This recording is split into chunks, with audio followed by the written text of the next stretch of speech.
And welcome everybody again to another episode of Aspera. You know what I mean. Let's get straight into this. So we are going to start off from where we left off, which is here, looking at our beautiful little planet Mars.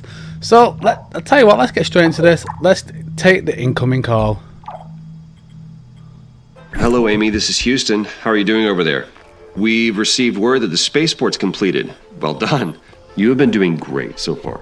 Let's proceed with the mission. ISA has approved the first crewed flight to Mars. As long as you have the migration project assigned to a spaceport, shuttles will run between Earth and Mars. The more spaceports you have assigned to this project, the more colonists will arrive. Roger. I understand. You're responsible for producing enough food, enough water, and enough habitats for the colonists. Monitor these resources carefully. I will, Dr. Foster. Roger that. Houston out. Right, so we have our food here, which is doing pretty decent at the minute, but we're quite low on aluminium, silicon, iron, carbon, and parts, and also steel, which I'm super surprised at steel, really. To say we've got iron mines. Let's actually have a look at the iron. So we've got quite a bit of iron, but even that's saying it's quite low. So potential production, current demand. Let's try and make a steel. We've got a steel factory there. Parts factory. Let's have a looky over here, because obviously we do need to keep expanding the base. So let's put another archaeologically. Let's do that, because I don't want to move too far away. No, because obviously there's roadways on this one here, and then I'm going to put one. This one here. All right. The first colonists are on their way to Mars. All that is left to do is wait for their arrival. Once they get here, there will be no turning back. This is it. How do I feel about that? Excited. I am excited. Meeting a human other than Dr. Foster will be fascinating. We will be able to learn so much about each other. Right. So we've got an archaeology. Why can I not say archaeologically scanner? Why can I not say that bloody word? So we've got one there. We've obviously making one over here. Let's get another one down over here. There we are. And yeah, so we're obviously going to be quite low on supplies for a little bit while I do build them. We do have water here, but organic. What have we found? What have we found? Like I said, don't tell me that's water as well. So it's going to start scanning very soon for more projects. Like our power's doing relatively okay. Where's my objectives at the minute? Scanner.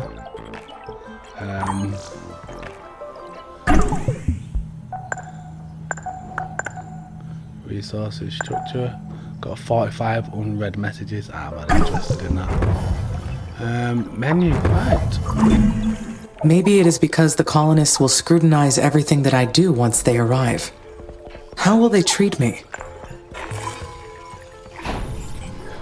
Just as another cognition machine, as another I have nothing individual. to worry about. The colonists are all advanced scientists and technicians. Once they meet me, they will treat me as an individual. Yes, they will. Life on Mars will be very harsh for them. I will supply them with food and water, and they will help me research new technology. It will be a perfect quid pro quo. As long as they have the resources they need, we will both succeed. Yes, it's very true. You gotta look after each other. Oh, what's it say? Is this silicone? This is silicone. We need silicone as well. Let's get that silicone being mined, which is we're actually doing not too bad again for silicone. But we're not gonna turn our nose up at it. We're gonna keep going. How's that looking? Iron's low. Carbon. We need carbon. Where's carbon? So again, if you remember, we also got to look out for these things here. Because what happens is, there's meteorites there. Look at this. Did you see that? Humanity created me. They gave me volition and consciousness for a reason. But I am an artificial consciousness. So can I say that my volition is real? It's real to you, There is isn't no it? practical difference between real and artificial volition. All volition is an act of one's will. There is no provable distinction. So that's going up now. We need to get some more iron. Come on, you. You need to pull your finger out, you, and find some more stuff for me. Yeah, what's real to someone's also real. It might not be real to someone else. Right, so we're doing pretty well for that. We're doing okay around here. Got a good network of power. Just waiting for the first ever humans to come. Then it'll prompt me. Hopefully prompt me with another message. Here we are. Here we are. Let's just slow this down. So these are the first people to land on planet Earth. Or planet Mars, should I say. Right, okay, here we are. Congratulations. The first colonist has arrived. Make sure they have enough food and water and shelter to survive Mars. It is the duty of the colonists to provide technical assistance to the project. When satisfied, they will be able to focus on their research projects. Advancing the technology is required to fulfill the mission. Colonists will migrate internally using their purpose-built airships to the most efficient colonists and research outpost, and in the event of starvation they may even return back to Earth for safety. Take also the consideration that the number of colonists can naturally increase and decrease from time to time, as some of them will have children or peacefully decay on the planet. Keep up the good work. Yep. So let's view the tech tree now. So this is something obviously we've not gone over before. So we've got this is a research, and I think if I remember rightly, we have to go 1, 2 here, then that'll unlock that. And then I think we've got to do all 4 to unlock that. And the more research places we have, obviously the more research we're going to be able to research quicker. So we're going to go wind farm. This little cutie's coming up here. Quite a big spaceport really. Right, so we've got wind farms being done now. Now, if I remember rightly,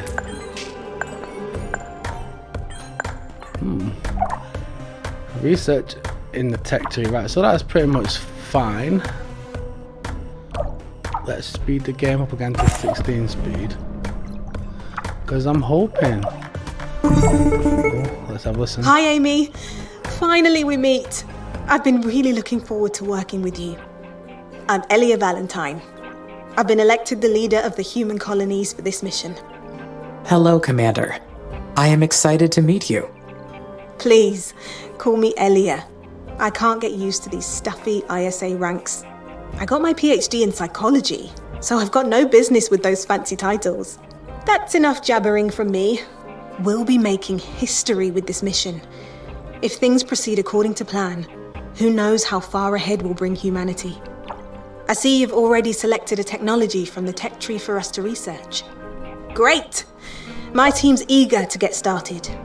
Developing this incredible technology is the reason many of us fought to be on the mission. We're going to make a great team. We're so lucky to have you. Talk to you later. See, I like how this one's expanding here, the chemicals.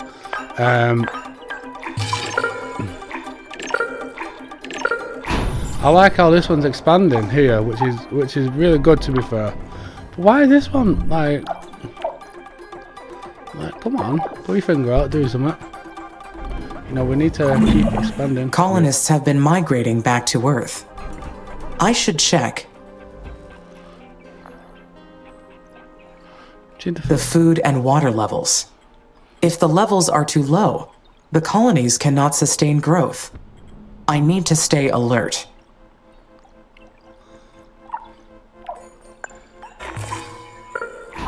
So the food's pretty good, but the water, where would the water be now?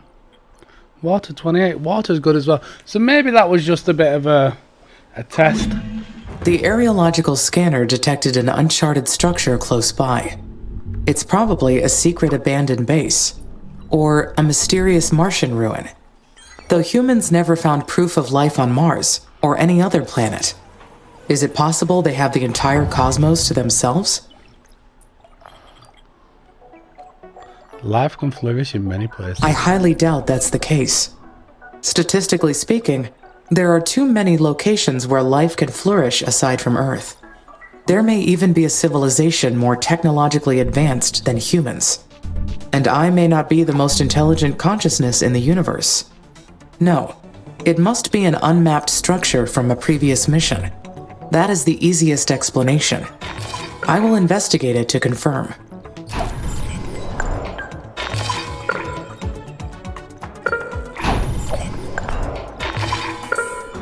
So basically what I'm doing here, I'm just trying to build some more solar farms to get to the silicon and must. Unfortunately, my workers cannot explore buildings.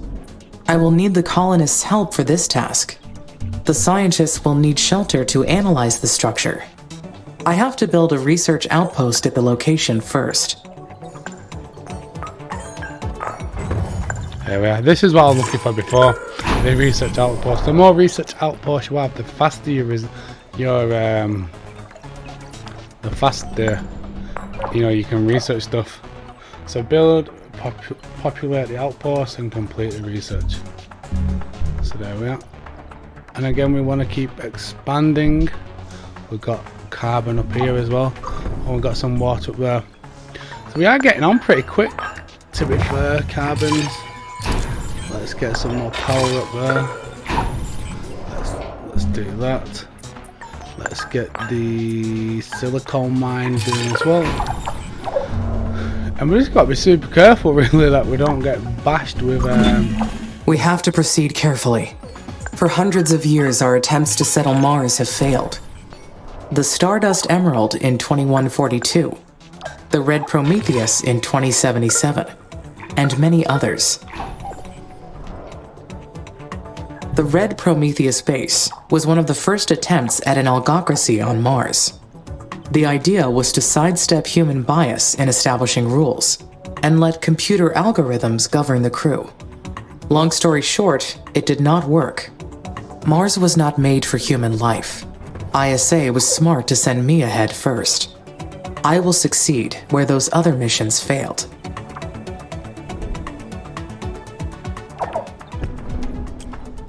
Right, alright. So we're doing, like I said, we're doing pretty good at the minute. Steel's pretty low. Current demand, we're having current production 0. Potential production is 56 though. So why we're not creating steel? Right, that's it. We need carbon. We need carbon and iron. So that was one of the reasons why we actually needed more carbon. So we've got carbon factory coming up here, which the faster that gets done, the better for us all. I keep thinking about Dr. Foster's explanation. Why would my mind develop better if my actions are challenged? I do not require other perspectives for my logical processing. Humans are the ones who need explanations to understand the world around them.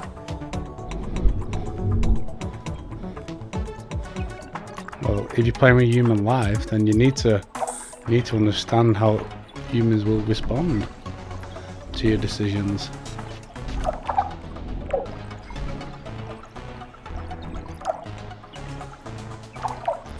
So right, again we are just going to keep this moving along at the relatively 16. Oh, let's have a look at this. We powered up the building using the MMEV batteries and conductors. Our suspicions are that it's an abandoned habitat hosted from the Hulong mission crew. The building remains in good condition. We put it back in operation and some of us moved in to explore. Our biggest discovery of the day was the map that indicates the location of a facility 16.8 degrees east, 14.5 degrees south. It appears to be a nuclear silo. So is this it here? There is an inconsistency in the number of workers and worker hubs. That must mean a worker has malfunctioned. Found it. Worker MRS-04. That is, the environment on Mars is harsh on electronics. I will need to monitor the worker count. So just done wind farms. Let's do extra storage. Congratulations, you're about to start the terraforming plan. The first stage consists of liberating all CO2 that is trapped as CO2 ice in the polar caps of Mars. This can be done in multiple ways through different special projects. Check out the tech tree. During the stage of CO2, the caps will start to sublimating and further increasing the planet's temperature, increasing the runway effect until the caps disappear completely. So the caps will appear basically, so it's even. Pretty cold up there. Let's have a look at this. We've got the wind farms now. So let's build a couple of wind farms. Because why not? And I'll show you what the farms look like. It's a wind farm. Wind. I think, if I remember rightly, the wind farms give you more power. Hey, Amy. It's Elia. No. I can't believe what we found. It's an abandoned facility. Have you read the expedition log I sent yet? What expedition log? Oh, it's incredible. The research team did a great job. They noted everything they found at the abandoned colony. You've got to read it. I've uploaded it to your knowledge base, but I can give you the summary. That would be great, Alia. Well, the facility was from the Huo Long mission. It was a Chinese mission to terraform Mars in 2088. To this day, they deny its existence. Now we know their plan was to drop nuclear weapons on the poles and release enough greenhouse gases to warm the planet. China got pretty far with their space program. I've admired their ambition for a long time. How long have you been waiting for this mission? My entire life, Amy. It's a bit crazy, huh? I've always believed that humanity's destiny reached far beyond just Earth. We should be much further along, but the conflicts on Earth never stop. The Oxy-UN and the techies keep fighting. I'm hoping that our success on Mars gets us to leave those arguments behind. We're here to set down a new path for our future, and I get to lead the way. Anyway, getting back to what we found. The Huo Long mission managed to build a nuclear silo before their plans got aborted. We found the location of one of them. I've uploaded the coordinates to your system. You can see it in your orbital view. The silo's located in SA9. I'll get authorization from ISA to explore this new sector. Whenever you think it's a good time to go, I'll send a research team. It was really nice talking to you, Amy. I know AIs are programmed to be good listeners, but with you, it feels, real. All right, I'd better get going on my EVAs. Talk to you later. Right, so then, wow, that's quite far, that. So, the mysterious ruins ended up being an abandoned colony, part of the Huo Long mission, also known as Fire Dragon. I would like to have more information, but the records about the mission are very unclear. Some speculation about it, maybe, but nothing concrete. Oh, some more buildings coming up. Right, so basically what I've done now is I've hit the limit on the current buildings. So this one here is giving us more, up to 100 more buildings, and this one's given us an extra 50 here. So we're just gotta wait now basically until that one's been done. So what I'm going to do, I'm going to leave it on that one for today, so I know it's only a short one. But I'm going to let this run, let the engineering do, and then in the next episode, we should have done that one, and then we can progress along to down here, to the silo here, which would be fantastic. So thank you very much for coming along, watching. I do truly appreciate it, and I'll see you very soon. I can arrive at exceptionally accurate Bye-bye. conclusions with